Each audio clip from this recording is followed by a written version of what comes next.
White. I mean, they basically feel like they don't need her. They don't need her. At this point, they just need to move on and break this relationship up. Send Caitlin Clark off so you guys can do your thing in Indiana. And that's just that, man. But it's disgusting. The plan whatever plan was put in place for Caitlin Clark to be playing 2 minutes at a time and then riding a bike, just ridiculous, man. We got to get into what Stephanie White and Kelsey Mitchell had to say. They don't feel like they need Caitlin. Something is deeply wrong inside the Indiana Fever organization, and the signs have been visible for longer than most people want to admit. While millions of fans across the world tuned in every single game believing they were watching a team rallying around its brightest star, a very different story was unfolding behind the scenes. The version being sold to the public, one big happy family united behind a generational talent building something special together, was never the full picture. And now, piece by piece, that carefully constructed illusion is cracking wide open in front of everyone. This isn't just locker room gossip or the usual noise that surrounds high-profile athletes. What's been building inside that franchise goes far deeper than a bad stretch of games or a couple of awkward press conference moments. The tension is real. It's been confirmed by multiple sources close to the organization, and it has reached a level where the people who were supposed to protect Caitlin Clark are now the ones she may need protection from. The woman who single-handedly rewrote the economic story of women's basketball is now reportedly standing inside a locker room that has turned its back on her, and the rest of the sports world is watching every single development with absolute intensity. But here's where this story takes a turn nobody saw coming. While Indiana has been quietly self-destructing, an organization on the complete opposite end of the country has been paying very close attention. The Los Angeles Sparks and their head coach, Lynn Roberts, have been watching this situation unfold with serious interest, and the signals coming out of the West Coast suggest that this isn't just casual observation.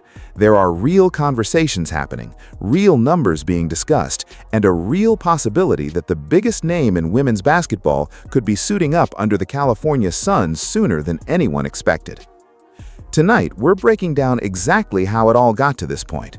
The internal fracture that nobody inside Indiana wanted to talk about, the coaching decisions that raised serious questions, the league-wide respect that Clark commands everywhere except apparently in her own building, and the West Coast opportunity that could redefine the entire landscape of women's basketball for the next decade. To understand why the current situation inside the Fever is so significant, you have to go back to what the organization actually looked like before Caitlin Clark walked through the door. The Indiana Fever were not a franchise that commanded national attention. They were not a team that sold out arenas or moved the needle for television networks. Casual sports fans could not have told you who was on their roster or what their record was in any given season. They existed on the periphery of a league that was itself still fighting for mainstream recognition. Then Clark arrived, and everything changed almost overnight. Ticket prices surged to levels the organization had never seen. Broadcast ratings climbed in ways that shocked even the most optimistic executives at the league office. Merchandise flew off shelves. Sponsors who had never previously considered the WNBA as a serious marketing vehicle were suddenly having urgent conversations about partnership opportunities. Arenas that had been half-filled for years were suddenly selling out months in advance. Road games turned into events. Teams in other cities were reporting record attendance on the nights Clark and the Fever came to town. None of that happened because of organizational excellence. None of it happened because of coaching brilliance or front office strategy. It happened because one player carried an extraordinary level of individual star power into a league that had been waiting years for exactly that kind of moment. Clark didn't just help the Fever, she rebuilt them from the ground up in terms of their financial and cultural relevance, and she did it almost entirely on the strength of her own reputation, her skill, and her connection with a fan base that had followed her since college days at Iowa. That kind of singular impact creates a very specific dynamic inside a professional locker room, and it's a dynamic that even the healthiest organizations struggle to manage correctly. When one player is responsible for the economic engine of an entire team, resentment doesn't always come from bad people. Sometimes it comes from professionals who feel like their own contributions are being swallowed whole by a media machine they have no control over.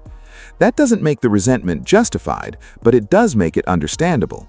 And in Indiana's case, it appears that nobody in a leadership position made any serious effort to get ahead of it before it became a genuine problem. Caitlin Clark reunion in LA. I think it's the best thing that could happen for Caitlin Clark.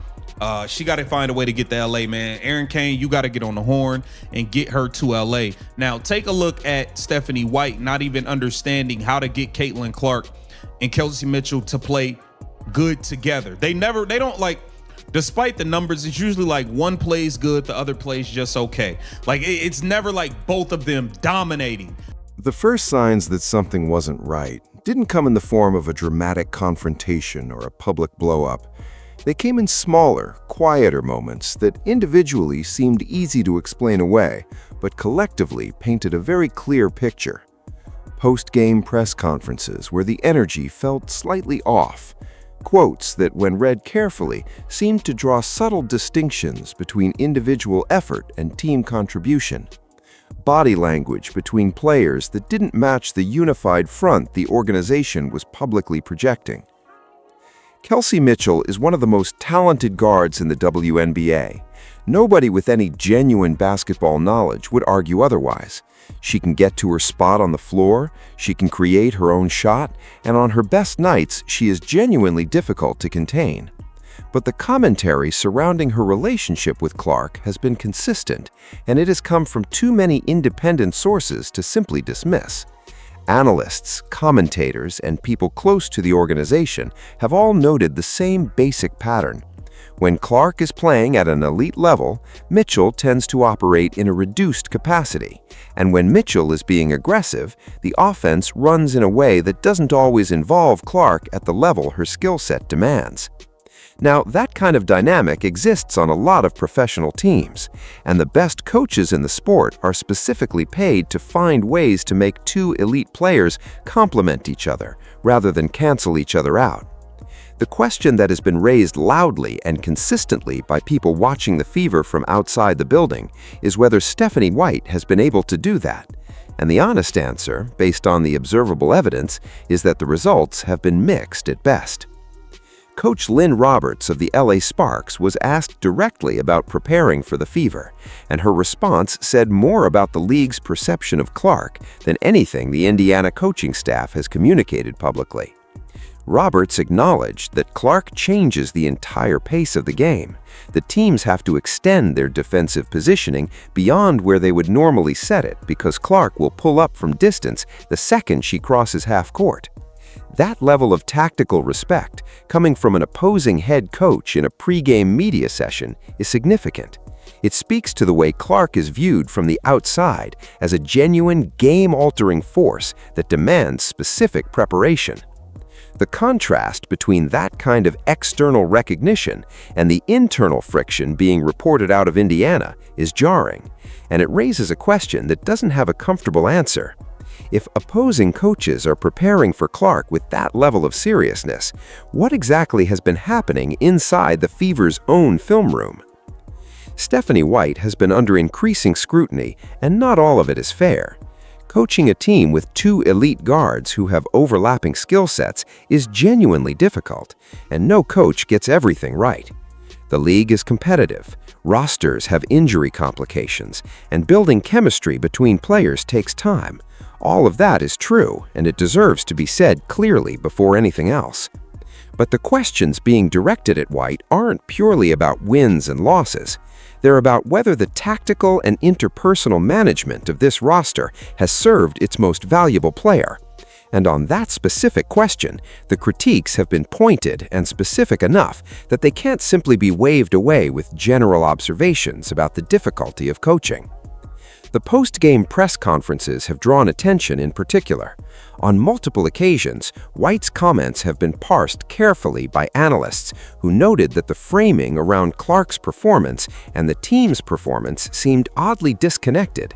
Instead of the kind of direct, vocal championship of a star player that you typically see from coaches who are fully invested in that player's success, there have been moments where the language felt carefully neutral in a way that read as deliberate to close observers. Mitchell's own comments in media availability have added fuel to the fire. When she spoke about showing up every day and doing her job regardless of circumstances, the framing drew attention because of its timing and context. On the surface, those are admirable sentiments, professional, mature, exactly what you want from a veteran player. But the question being asked in the wake of those comments was whether the subtext was directed at a specific teammate and whether the coaching staff's decision not to address that subtext publicly represented a failure of leadership. What is being reported from people inside and adjacent to the organization is that the internal atmosphere has become genuinely uncomfortable. That's not a small thing. Locker rooms that become uncomfortable for a franchise's most important player don't tend to stay dysfunctional quietly. Eventually, the dysfunction finds its way into game performance, into press conferences, into trade requests. And when the player in question is as high profile as Clark, the dysfunction finds its way onto the front page of every sports media outlet in the country. While the situation in Indiana has been deteriorating, the Los Angeles Sparks organization has been having a very different kind of season in terms of organizational mood and direction. Under Lynn Roberts, the Sparks have been building with a clear vision and a clear identity, and the presence of Kate Martin on the roster has given them a foundation to work from that carries its own storyline for obvious reasons. Roberts' public comments about Clark were notable precisely because of how specific and substantive they were. This wasn't a coach giving a generic compliment to an opposing player in the spirit of mutual professional respect. This was a detailed, tactical breakdown of what makes Clark uniquely difficult to defend: her range, her pace, her ability to impact the game the moment she crosses the midcourt line. That level of specific, genuine respect from an opposing head coach communicates something clearly. Roberts understands exactly what Clark brings to a basketball operation, and she has thought seriously about it. The conversations happening in fan communities and media circles about the possibility of Clark ending up in Los Angeles have escalated significantly in recent weeks. What started as speculative social media discussion has moved into the territory of serious analytical debate, with people who cover the league professionally now treating it as a legitimate scenario worth examining rather than a fantasy to be dismissed. The infrastructure question, whether the Sparks could realistically construct a roster around Clark that would compete, is being debated. The market question, whether Los Angeles as a city and media market would amplify Clark's already enormous platform, seems to answer itself. The financial picture is where things get particularly interesting. Clark's current WNBA contract, like all WNBA contracts, is structured within the collective bargaining framework that governs the league, but the broader economic picture surrounding Clark, the endorsement portfolio, the marketing partnerships, the television ratings she impacts, and the ticket revenue she generates at home and on the road, creates a financial argument for acquiring her that goes well beyond the standard player evaluation calculus. An organization that lands Clark isn't just adding a basketball player, they're adding a media event to every home game, a guaranteed ratings boost to every broadcast, and a cultural moment to every road trip. That's an economic proposition that changes how franchises think about building around her. If the Indiana situation is the storm cloud in this story, the Kate Martin dimension is the silver lining that has the internet collectively losing its mind in the best possible way. The friendship between Clark and Martin has been one of the most genuinely warm storylines in the sport over the past several years. It predates their professional careers, it survived the transition from college to the pros, with both of them landing in different cities, and it has remained one of those authentic human connections in sports that fans attach to deeply because it feels real in a landscape full of performed relationships. Martin has carved out her own legitimate professional identity with the Sparks. She's not in Los Angeles as a footnote to Clark's story. She's there because she earned her spot and has continued to develop as a player who contributes meaningfully to what the organization is building. That matters because it means any potential reunion wouldn't be a manufactured storyline dropped into an otherwise unchanged situation. It would be Clark joining a team where her closest friend has already helped establish a culture and a foundation. The post-game exchange between Clark and Martin that circulated on social media captured something that was easy to read regardless of what words were actually exchanged. The comfort, the warmth, the obvious mutual affection between two people who have been through a lot together and clearly miss sharing a locker room. It resonated with fans in a way that statistics and trade speculation simply cannot replicate. These are two people who genuinely want to compete together again, and the possibility that circumstances might align to make that happen has created a level of fan investment in this story that goes beyond typical sports discourse. For Martin's part, playing alongside Clark would obviously change the dynamic of her role on the team. Having a player of Clark's caliber as a teammate means more open looks, more offensive spacing, more opportunities to operate in space created by someone else's gravitational pull on opposing defenses. For Clark, having Martin in the locker room would mean having someone she trusts completely in an environment that by all accounts has been lacking in that kind of trust for some time. The human element of this potential move is as compelling as the basketball element, and that combination is exactly what drives the kind of sustained public interest that makes this story bigger than a standard trade rumor. The Indiana Fever front office is facing a reckoning that franchise leadership rarely has to confront so directly and so publicly. The situation has moved past the point where a careful statement or a reassuring press conference can contain the narrative. What is being reported and what is being observed by anyone paying close attention to the team's public communications suggests that the internal relationship between Clark and the organization has been damaged in ways that require genuine, substantive repair rather than surface-level messaging. The economic stakes of losing Clark cannot be overstated, and they extend far beyond what shows up on the team's balance sheet in any single season. Road teams in other cities have already experienced the Clark effect firsthand. Her presence on an opposing roster moves tickets in markets that don't typically generate that kind of urgency. Television networks that broadcast Fever games have seen the ratings differential between games Clark plays in and games she doesn't. Sponsors who came to the WNBA specifically because of her impact on the league's visibility are watching this situation carefully and making their own calculations about what it means for their investment. Franchises that lose their defining star under ugly circumstances don't typically recover quickly. Sports history is littered with examples of organizations that convinced themselves they were bigger than their star player, moved on under less than ideal circumstances, and spent years rebuilding to a level of relevance they never fully recaptured. The specific details change from franchise to franchise and sport to sport, but the pattern is consistent enough to serve as a genuine warning for what Indiana is potentially walking into. The fan base is the most immediate and visible casualty of this situation. The people who bought tickets, who watched every game, who purchased merchandise and followed every development through an entire season have watched the narrative shift from excitement to confusion to something approaching genuine dismay. Those fans are not passive observers, they are vocal. They are connected to each other through social media in ways that amplify their collective mood instantly, and their relationship with the organization will be shaped permanently by how this situation ultimately resolves.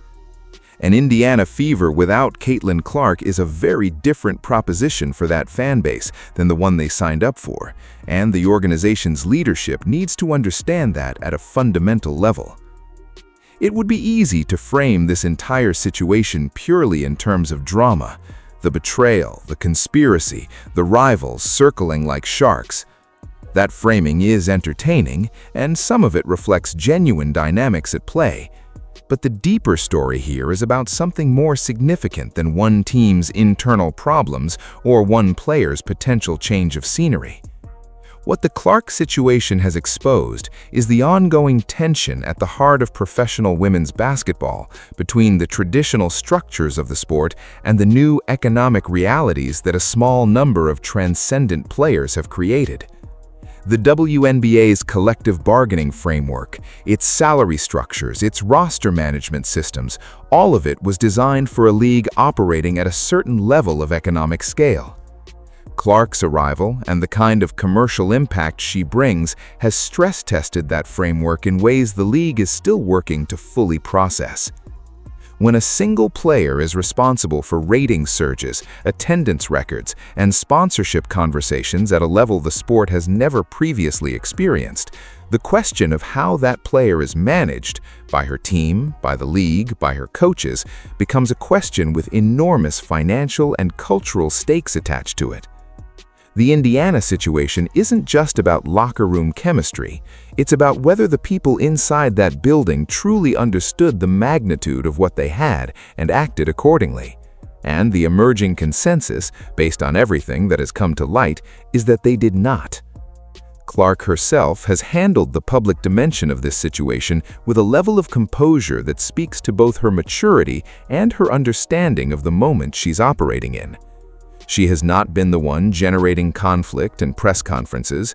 She has not been the one sending signals through carefully worded media comments. She has been playing basketball, competing, and letting the results speak, while the people around her have been creating a situation that is now genuinely out of control. The Los Angeles opportunity, if it materializes, represents something beyond a simple change of address. It represents the validation of a player who was never adequately validated in the place she was. It represents the chance to build something in a market and with an organization that fully comprehends the scale of what she brings. And it represents, perhaps most importantly, the chance to compete alongside someone she loves and trusts in an environment built on genuine mutual respect rather than simmering resentment. Nobody can say with certainty how this resolves.